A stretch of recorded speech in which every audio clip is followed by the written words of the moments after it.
Welcome to light of law मेरे सारे BEd और बीटीसी के साथियों।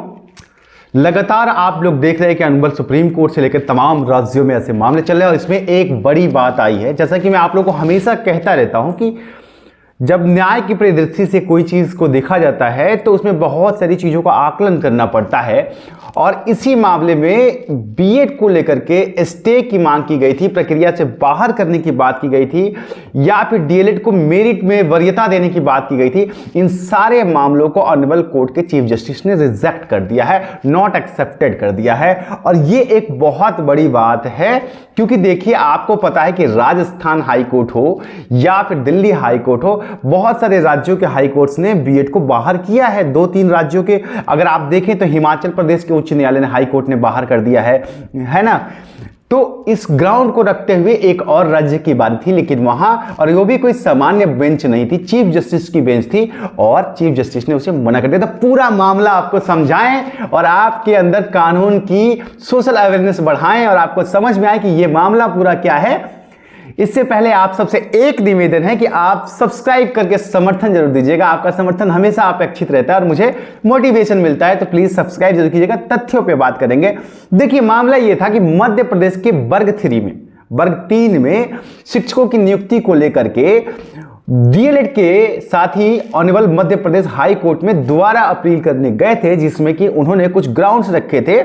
ग्राउंड उन्होंने ये रखा था कि अगर मैं साफ साफ लीगल टर्मिनोलॉजी में समझाऊं या सामान्य भाषा में आपको समझाऊं तो 2018 के तहत किया गया था और उनका ग्राउंड यह था कि ब्रिज कोर्स करके उन्हें करने के लिए कहा गया था, जबकि आज तक एनसीटी ने कोई ब्रिज कोर्स लॉन्च नहीं किया है, इसलिए वो एलिजिबल नहीं है बीएड वाले साथियों। साथ ही उन्होंने अपनी दलील में यह भी कहा, जो अधिवक्ता रामेश्वर सिंह ठाकुर जी जो काफ़ी अच्छे अधिवक्ता हैं, अनडाउटली सारे सीनियर एडवोकेट्स बहुत अच्छे होते हैं, उनकी दलील ये थी कि उन्होंने ये भी कहा कि चूंकि 6 साल से 14 वर्ष तक के बच्चों को पढ़ाना रहता है और अगर वहाँ उनको क्वालिटी एजुकेशन ना दिया जाए तो वही आपको मैं कह रहा हूँ right to education, fundamental rights का उल्लंघन हो रहा है बच्चों के, कि उनको सही शिक्षा नहीं दी जा रही है पढ़ाने के लिए। जबकि डीएलएड जो है वो स्पेशलाइज 6 से लेकर के 14 साल तक के बच्चों को पढ़ाने के लिए ही कोर्स बनाया गया है, लेकिन उसमें बीएड डिग्री धारक आकर के उनके सीटों पर कब्जा कर रहे हैं, जबकि उनके पास लिमिटेड स्कोप है। यह भी ग्राउंड उन्होंने ऑनरेबल कोर्ट के सामने, चीफ जस्टिस के सामने रखा।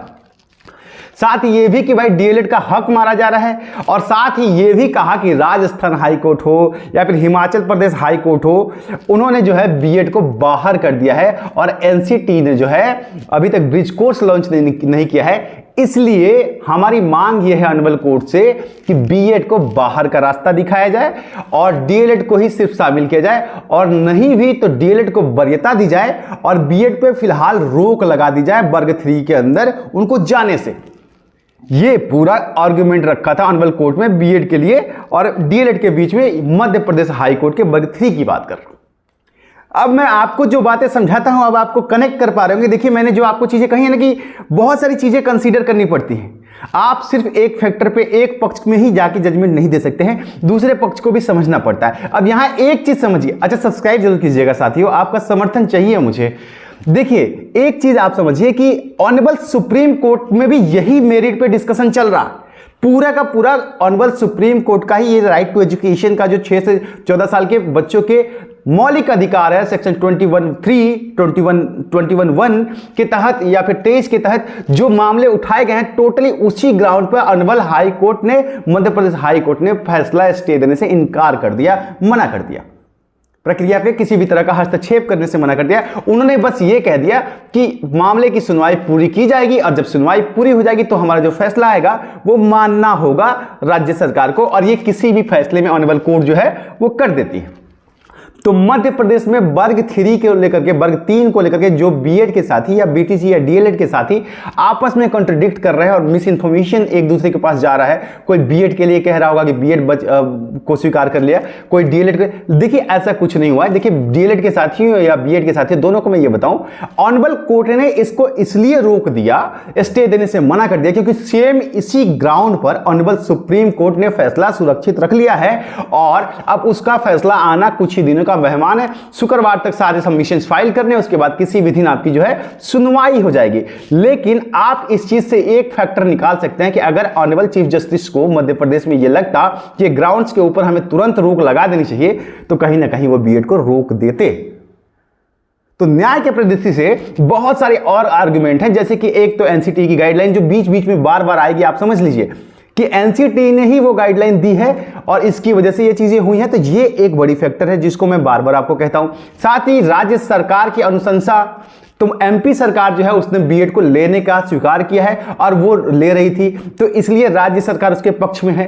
राजस्थान हाई कोर्ट के जजमेंट के बाद राजस्थान का केस जो ऑनरेबल सुप्रीम कोर्ट में आया है, उसमें राजस्थान की सरकार भी जो है वो बीएड के पक्ष में अब नहीं है ऑनरेबल सुप्रीम हाई कोर्ट के जजमेंट के बाद, और वो भी बीटीसी को ही लेना चाहती है, इसलिए वहां का केस कुछ अलग बनता है। लेकिन अगर एमपी की बात करें तो वहां की राज्य सरकार जो है वो बीएड को लेकर के ही अपनी प्रक्रिया पूरी कर रही है, तो इसमें राज्य की भी अनुशंसा मायने रखती है। और इसीलिए honourable high court of Madhya Pradesh ने, चाहे एनसीटी हो या व्यापन हो या फिर मुख्य सचिव, आयुक्त लोक शिक्षण, आदिवासी कल्याण शिक्षा विभाग, सबको नोटिस भेज के सबको अपना पक्ष रखने के लिए कहा है और स्टे देने की बात को मना कर दिया है।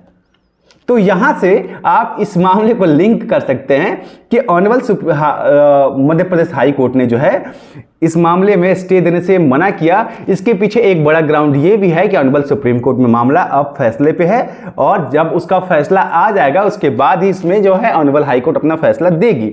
अगर स्पेसिफिक राजस्थान को लेकर के फैसला आया, क्योंकि ये एक बात आप समझ लीजिए कि अब ये फैसला जो है दो तरीके से दिखा जाएगा। एक तो राजस्थान के ऊपर सेंट्रिक होकर के बहुत सारे आर्गुमेंट हुए हैं। कपिल सिब्बल सर आए थे, उन्होंने सिर्फ ये कहा कि हम सिर्फ राजस्थान के बेस पे आर्गुमेंट कर रहे हैं, या फिर आप मिस्टर एम सिंघवी की देख लीजिए, डबल एजी जो हैं आपके राजस्थान के, उन्होंने भी स्पेसिफिक राजस्थान का ही पक्ष रखा है। और बाकी सारे राज्यों की सोच बटी हुई है। कोई राज्य बीएड को लेना चाहता है, कोई राज्य अपने बीएड को नहीं लेना चाहता है। कई राज्यों की भर्तियां हो चुकी हैं, कई राज्यों की भर्तियां प्रस्तावित हैं, कई राज्यों में आने वाली हैं, और उन सब में बीएड एक चीज आप समझिए कि हर चीज में पॉलिटिसाइज भी होता है कहीं ना कहीं। तो एक बड़े वर्ग को नाराज करना ये कहीं ना कहीं संभव नहीं है। तो कुल मिलाकर honourable high court Madhya Pradesh ने वर्ग 3 में बच्चों को बीएड वालों को अभी बाहर करने से साफ तौर पे इनकार कर दिया है। अब इससे आप अपने अपने हिसाब से अपना फैसला समझ सकते हैं, जिसको जो लगे।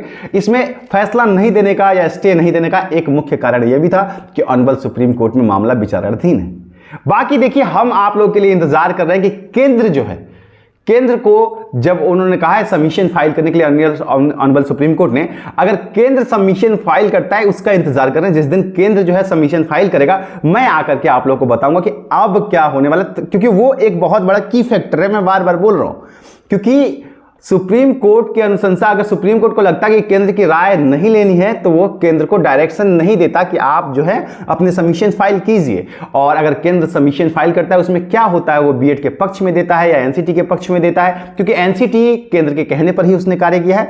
तो ये बड़ा महत्वपूर्ण होगा। तो जिस दिन भी केंद्र की जो है सबमिशन आएगा, उसके बाद मैं आप लोगों के बीच में आऊंगा और आप लोगों को सारी जानकारी दे दूंगा। तब तक के लिए बने रहिए चैनल पे। आप सबका दिन शुभ हो। सब्सक्राइब जरूर कीजिएगा। प्रणाम।